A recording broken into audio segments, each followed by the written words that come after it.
Most people don't realize how much energy they spend being a person.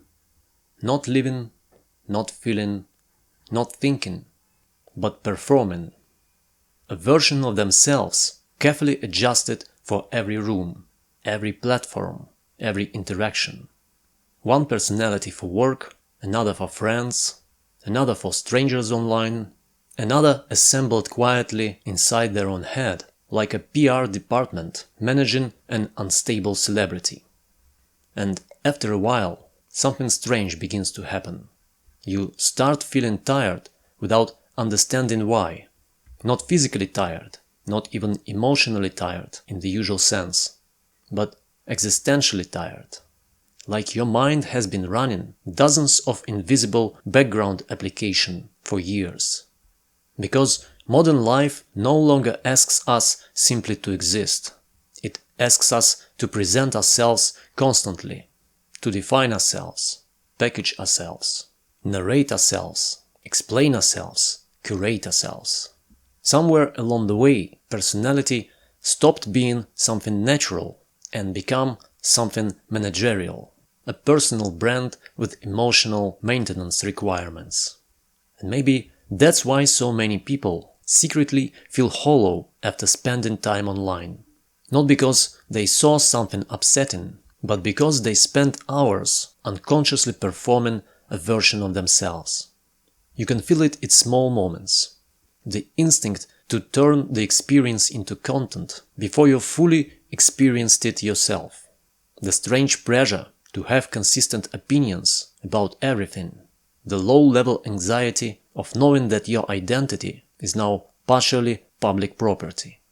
As if your personality has become a storefront window that always needs rearranging. And the frightening part is how early this conditioning begins. Teenagers now grow up not only discovering who they are, but simultaneously broadcasting that discovery in real time. Every interest becomes aesthetic, every emotion becomes language, every phase becomes achieved. Nothing disappears naturally anymore. The internet remembers versions of you that you were supposed to outgrow privately. So instead of identity evolving organically, people begin managing identity strategically. Not who am I becoming, but how will this version of me be perceived? And that subtle shift changes everything. Because once the mind becomes aware of itself as performance, authenticity becomes difficult. You begin observing yourself while living, editing yourself while speaking, monitoring reactions while expressing emotions. It creates the strange split inside the psyche. Part of you experiences life, another part watches the experience from outside, evaluating it. And eventually, even your private thoughts can start sounding like captions. That's the real exhaustion. Not social media itself, but the collapse of psychological privacy. The feeling that even your inner world is no longer fully yours. You can see this everywhere now. People describing themselves in highly optimized language, turning personalities into categories, reducing human complexity into digestible identity summaries. Introvert, empath, overthinker, avoidant, creative, high value, healer, traumatized, disciplined, unbothered. Modern identity often feels less like self-discovery and more like character selection, as if everyone is building avatars from emotional IKEA furniture. And underneath it all is the same quiet fear. If I stop performing myself, will there be anything left? Because many people haven't experienced an observed existence in years. They don't know who they are without imagined audiences. Even alone, the audience remains. You see a beautiful sunset and immediately imagine how to describe it. You have a meaningful moment and instinctively translate it into shareable language. You feel pain and part of your brain begins shaping it into narrative before you've even processed it emotionally. life starts arriving pre-captioned. And this constant self-awareness creates a peculiar form of alienation. You become separated from your own direct experience. Instead of inhabiting your life, you document it internally, like a museum curator arranging artifacts from a person who never fully arrived. The tragedy is that many people mistake this performance for self-expression, but expression and performance are not the same thing. Expression flows outward naturally. Performance monitors itself constantly. Expression feels alive. Performance feels calculated. Expression doesn't need applause to feel real. Performance survives on reaction. And modern platforms quietly encourage performance because performance is measurable. Personalities that are simple, recognizable, emotionally consistent, and easily categorized tend to spread further online. But real human beings are inconsistent, contradictory, messy, sometimes wise in the morning and deeply confused by evening, sometimes confident one week and uncertain the next. Real identity is fluid. Algorithms prefer rigidity. So people slowly flatten themselves into digestible versions.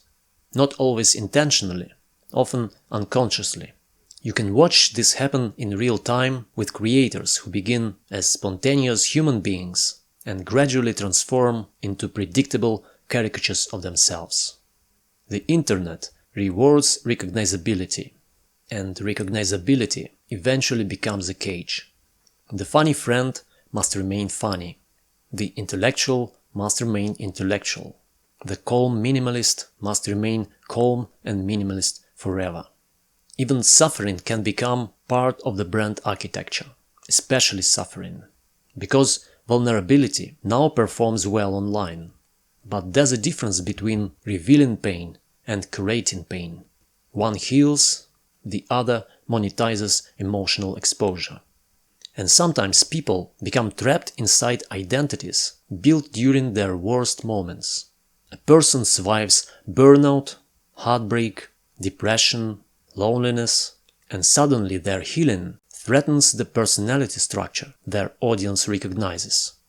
So they remain emotionally loyal to outdated versions of themselves.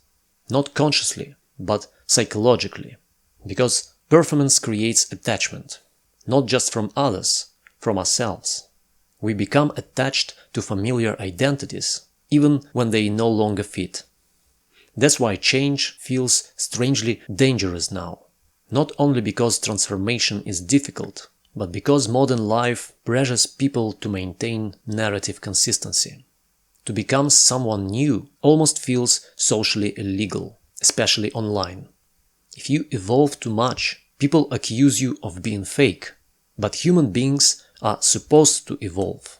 A stable identity can be comforting, but an overfixed identity becomes suffocating.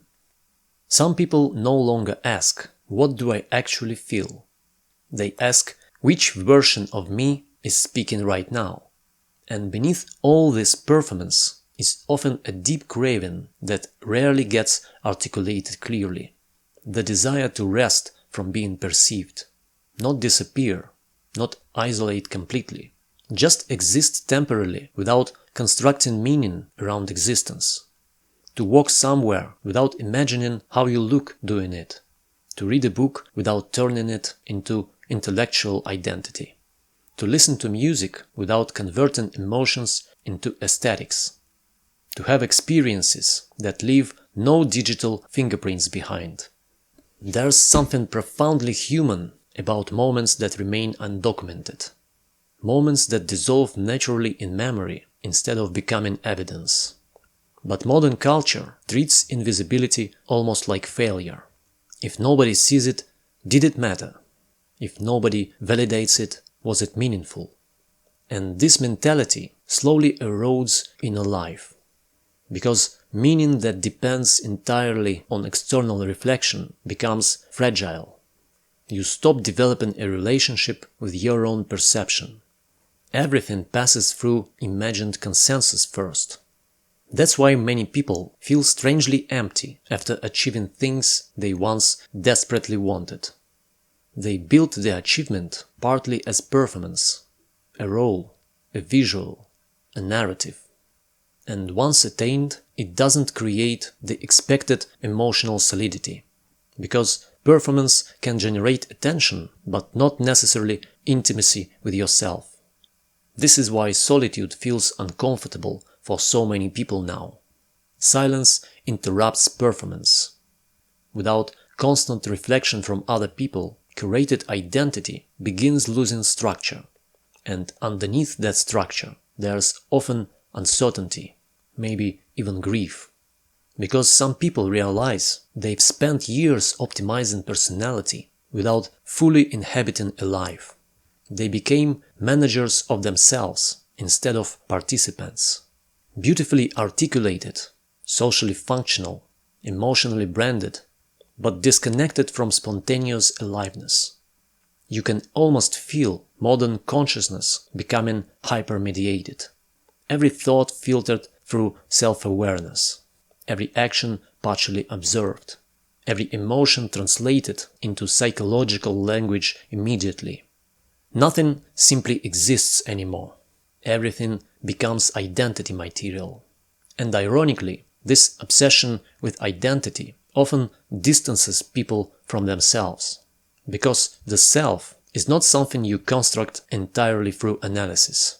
Some parts of identity only emerge indirectly, while paying attention to something outside yourself.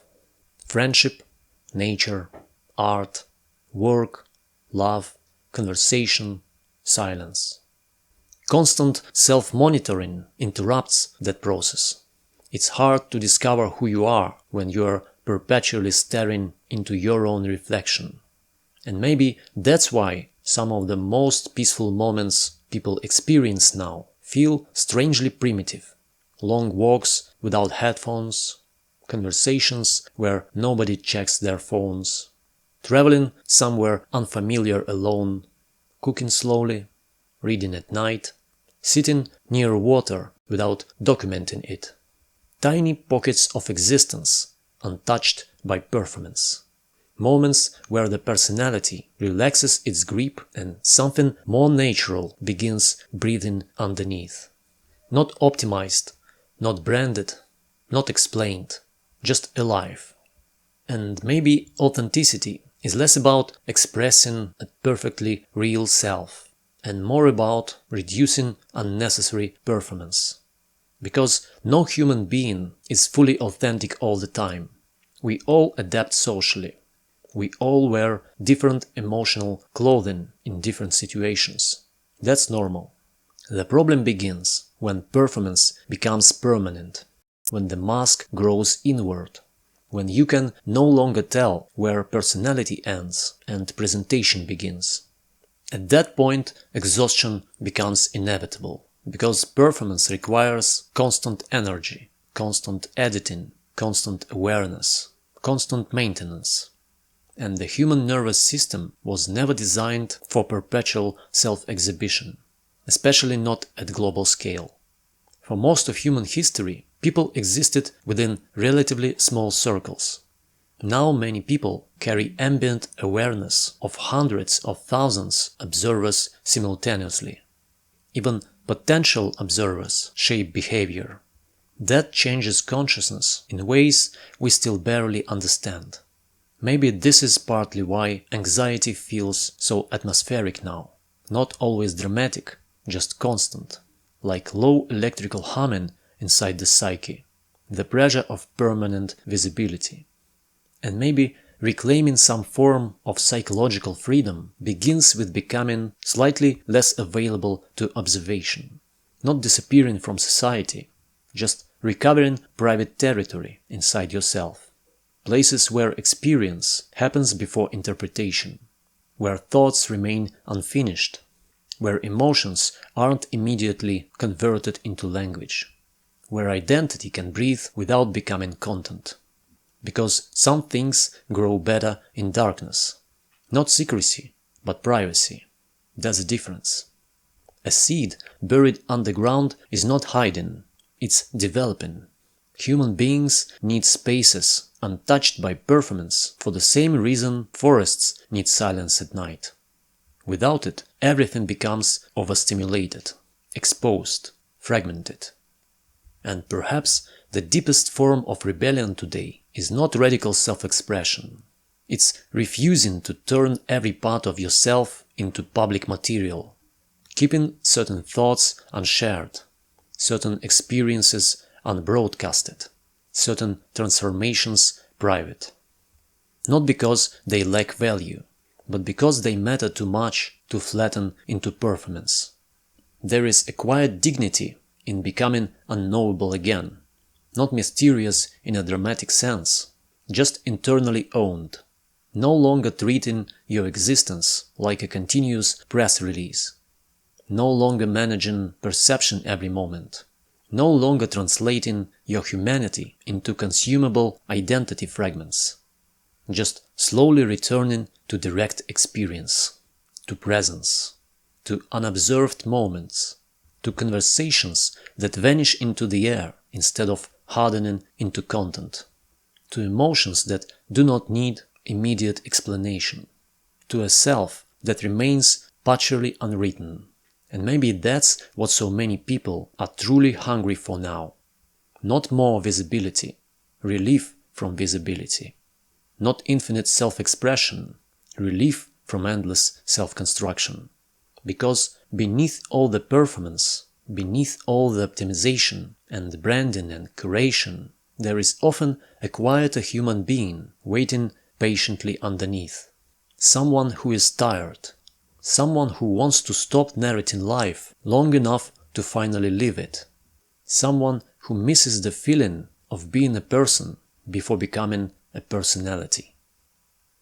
That's all for today. Thanks for watching. If you enjoy the video, please consider subscribing. See you the next time, and until then, stay free and unique on your journey to your personal true north.